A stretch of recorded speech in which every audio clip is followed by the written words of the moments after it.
Going to be about what's the best and most reliable Volkswagen Golf GTIs and Volkswagen Golf R. And it cost me $46 all the way from E.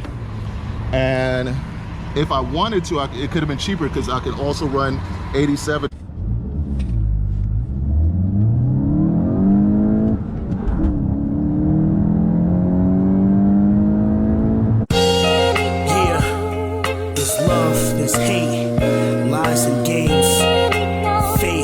What's up, everybody? Welcome back to the channel, and this video is going to be about what's the best and most reliable Volkswagen Golf GTIs and Volkswagen Golf Rs.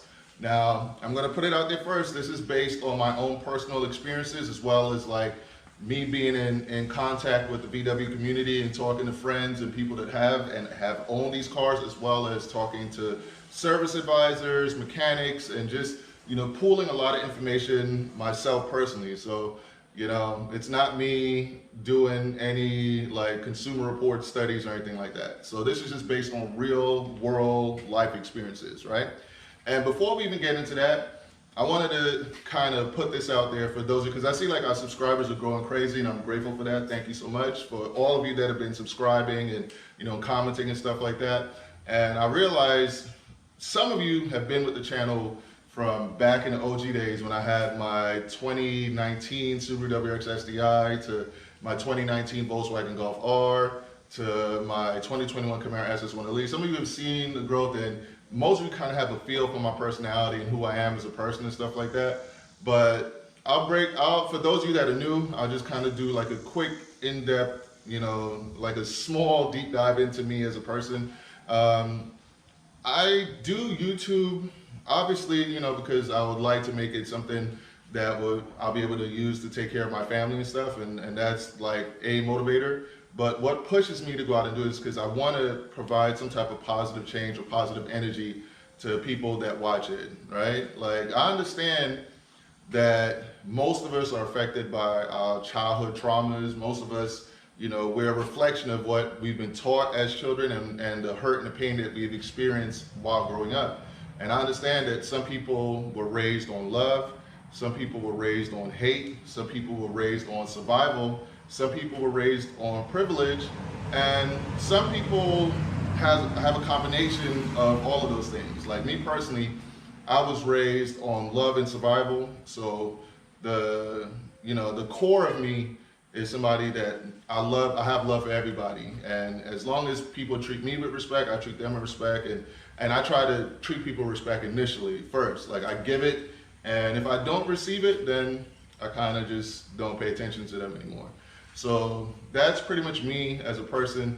And I want to reach out to all of you out there. I know I read some of the comments, and I can tell some of you guys grew up on hate. Some of you grew up on privilege, and some of you, were taught by either your parents or grandparents or society. Some of you feel that you're better than another human being because of where you were born, or your skin tone, or the type of cars you're able to afford. And none of that matters, because at the end of the day, all of us are going to die. And the only thing people are going to remember about you is how you made them feel. They're going to remember how you treated them, and that's it. That's going to be the distinction of your memory. They're not going to care about how many cars you had, or how much nice jewelry you were able to buy, or any of that stuff.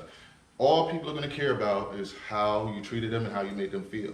So for those of you that rock with me, I want to put this message out there to do your best to overcome your childhood programming, overcome what you've been taught, what others have led you to believe, and just bring yourself to that simple point of, I'm going to treat people the way how I want to be treated, and move in love. If we could move in love and treat each other the way we want to be treated, I feel like this world would be a much better place. And then we can really do things like enjoy our hobbies, like our car hobbies, and things like that. So that's just something I just wanted to put out there. Sorry for it came off as a bit of a rant, but I just want to make sure like we're all kind of like on the same team and heading in the same direction, because trust me, like, I have a deep and genuine love for the car culture, and that is essentially my deep and genuine love for people.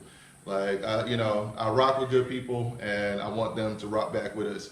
And the bigger our channel grows, the more good we'll be able to do, and you guys will be able to see a little bit more fun stuff car-wise. But without further ado, let's get into this video. All right, So now let's get straight into what I believe to be the best and most reliable Volkswagen Golf GTIs, as well as the most reliable Golf Rs. Now, straight off the bat, as far as the Golf R goes, I would say the best and most reliable Golf R is the 2019 Golf R, the Mark 7.5. That's the one that came with like a long warranty. I believe it had like a 9-year warranty, 60,000 or 90,000 miles or something crazy like that. Like I'll write it in right here so you guys can see. But it's, you know, the reason why I feel like they gave it that long warranty is because they knew how well built it was. And I had one. I had a 2019, and I've had, you know, I would go to like group meetups and stuff like that from Golf R, people that own the Golf R, and they would all say, man, I wish I had a 2019. Even the guys that had the 2018s would be like, man, I wish I had a 2019. It's just something special about the 2019s. So, and it shows right now too. If you're trying to buy a used Golf, I think one of the most expensive ones to get is the 2019 because it was built so well. It's so solid. It takes to mods really, really good, and you could just beat on it. Like it's a really, really solid built vehicle, right? Now, as far as the GTIs, I believe the Mark 8 GTIs that were built, I think most of the Mark 8 GTIs from the 2022 and up were built in Germany versus built in Mexico and stuff like that. That was the other thing too with the 2019 Golf R. It was built in Germany, so it was built like to be tough. It was built to be strong, and you know, it's built by the people that created the car. So, you know, I think they had a little bit more pride in how they put it together versus people in another country that's just doing it, you know, to make a buck. You know, when you build something using pride, it makes it that much better versus when you just doing it for money. You know, so I think the majority of the Mark 8 GTIs are a little bit more reliable than the Mark 7s and 6s and all the other GTIs that came before it, I would say. But out of the Mark 8 GTIs, I would say the 2023 and the 2024s are the best and most reliable, because obviously every year, you know, that the vehicle is out, Volkswagen would fine-tune it to make it a little bit better. And I believe that the 2025s are going to be, they're probably going to have their own set of problems because they're going to have that higher infotainment stack here in the center, and I'm sure there's going to be software issues with it and stuff like that. So that's going to be something to look out for. And what I like about the 2024 is that it's simple. You have actual buttons that you can use there. It's a lot simpler, especially when you go with the S trim, than, you know, if you went with like the SE or the Autobahn or anything like that. I feel like the simpler the technology is, the more reliable it's going to be. And then the 2024 model year, so last year you could get a manual gearbox, and then Volkswagen even had a special package, the 380 edition. And with the 380, I feel like I don't know how to explain it, but the gearbox in my 2024 Volkswagen Golf GTI seems to be even sturdier and better than the gearbox I had in my Volkswagen Golf R, my 2019 Mark 7.5 Golf R. And then I drove a 2022 and then a 2024 Volkswagen Golf. No, not a 2024, sorry. 2022 and a 2020. Yeah, actually they were both 2022s. So I drove two 2022s Volkswagen Golf Rs, and their gearbox did not feel as solid and as well built as the manual gearbox here in my 2024 Volkswagen Golf GTI. So I would say the 380 edition is probably one of the most special and better ones to get. And I'll jump out of the car and I'll go over some of the features why I think the 2024 model year is probably one of the best years for the GTIs ever. We interrupt you for this brief intermission just to let you know that yes, I did forget to finish up on the best model years for the Volkswagen Golf R. And I'll tell you right now, so the best years to purchase, or the best model years if you're gonna buy used right now for a Volkswagen Golf R, it's gonna be the 2018s, 2019s, specifically more so the 2019s. The Mark 7.5 Golf Rs are the best ones. followed by the 2023 model year and the 2024 model year. So if you can get your hands on a 2018, a 2019, and a 2023 and a 2024 model year Golf R, those are the best ones. They were the last of the Mark 7.5s. Those had like a 6-year, 72,000 mile warranty. And for the Mark 8s, the two best years being the 20th year anniversary, 2023 model year. Those are built really strong. Those are built well. And the last year of the manual gearbox, the 2024 model years, those are very strong Golf Rs.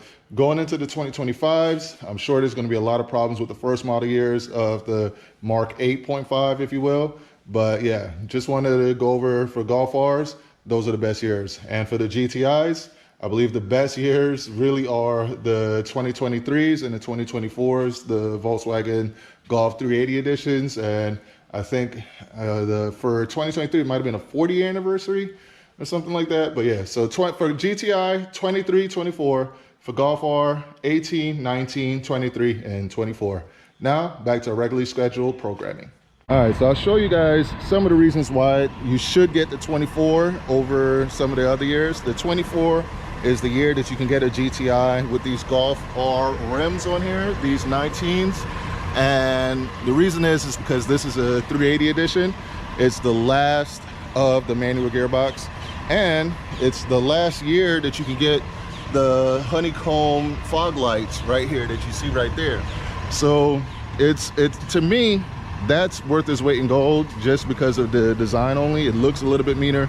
There's never going to be another GTI that looks like this that has the same sort of package. You know, hopefully Volkswagen will make a change and they will bring back the another 380, or maybe they'll bring back the manual gearbox. But yeah, so with the 24s, you get the beautiful manual gearbox. You still get these iconic plaid seats. You got the GTI on the seats there. I don't believe the 22s had that.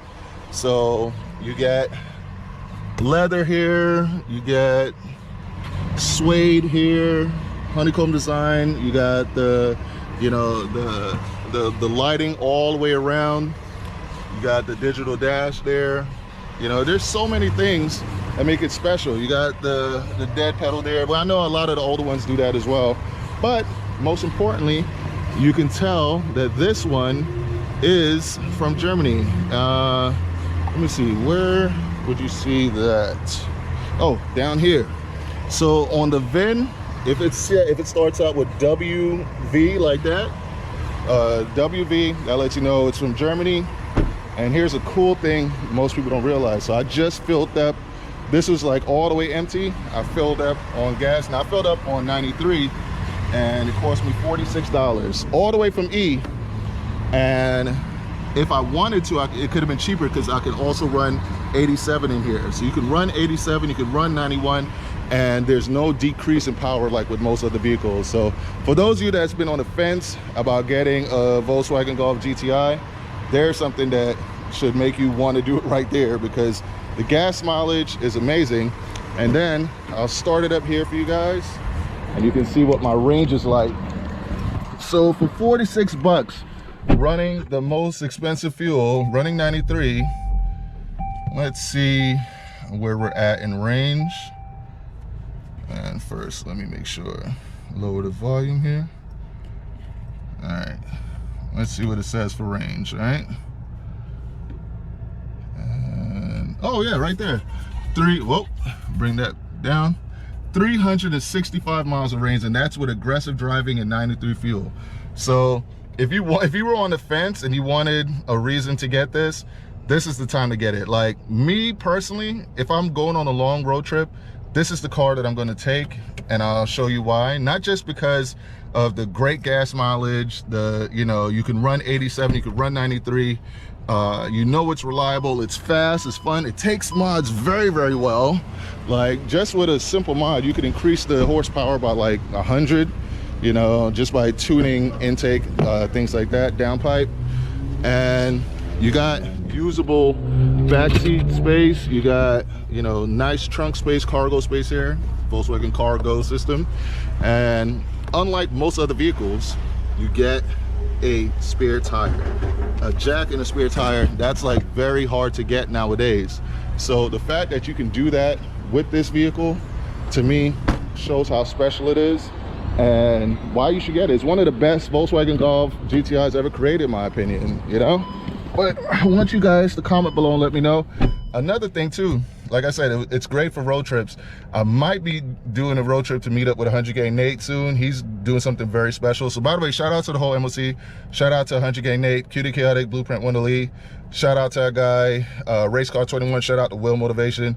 Shout out to everybody that rocks with us, man. Like, I'm so happy that we're building this community of just good people that are car enthusiasts, that love doing car stuff and just enjoy being around good people, because that's what life is all about, man. Like, as you get older, you start realizing it's all about having fun and spending time with good people that you care about, and you know that they care about you too. So, you know, that's what Race Car Friends, my whole channel, is all about, is just enjoying these moments and sharing them with you. And I hope you guys enjoy the content that I bring with you. And if you do, please like, comment, share, subscribe, be a part of our movement. And hopefully it could be, you know, I can meet up with a lot of you guys and we can all really just like, I think we're going to start doing meets and stuff. So hopefully that'll be something we'll be able to do and really just start changing the world for the better, you know, one video at a time. You know, that's the goal. That's what kind of pushes me and motivates me. But hope you guys enjoyed this video. And with that, Race Car Friends out.